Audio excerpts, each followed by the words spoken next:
Policy holder के missing होने पर क्लेम कैसे पाया जा सकता है, आइए जानते हैं। बेसिकली लाइफ इंश्योरेंस पॉलिसी में होता क्या है कि अगर किसी ने कोई पॉलिसी होल्डर है तो उसके डेथ के बाद ही उनके नॉमिनी को क्लेम दिया जा सकता है। बट इंडियन एविडेंस एक्ट के अनुसार 7 साल तक कोई पर्सन अगर मिसिंग है, 7 साल तक कोई रिपोर्ट नहीं आई, कहीं से पता नहीं चला, तो वो भी क्लेम उसके नॉमिनी क्लेम कर सकते हैं। इंडियन एविडेंस एक्ट में ये मेंशन है कि आप 7 साल तक अगर कोई पर्सन मिसिंग है तो उसकी नॉमिनी क्लेम कर सकती है। वो क्लेम कैसे किया जाता है मैं आपको बताता हूँ। उसके नॉमिनी को सबसे पहले उसकी जो मिसिंग रिपोर्ट है वो कंप्लेन करनी है। मिसिंग रिपोर्ट की एफआईआर एक लेनी है, मिसिंग रिपोर्ट की एफआईआर करानी है समय रहते हुए।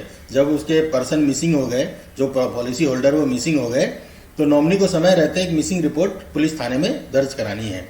ठीक है।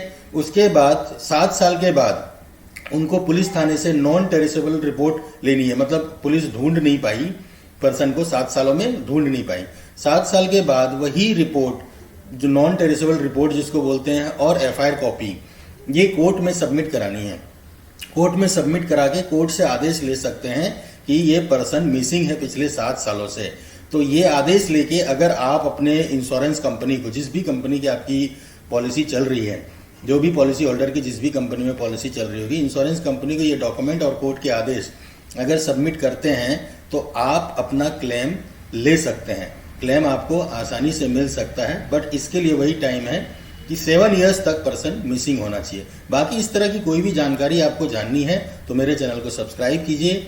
इसके अलावा आपको कोई भी पूछना है, समझना है, तो आप मुझे कमेंट करके पूछ सकते हैं। हमारी टीम आपको पूरा कंफर्म करेगी क्या क्या इसमें टर्म्स कंडीशन होते हैं। धन्यवाद।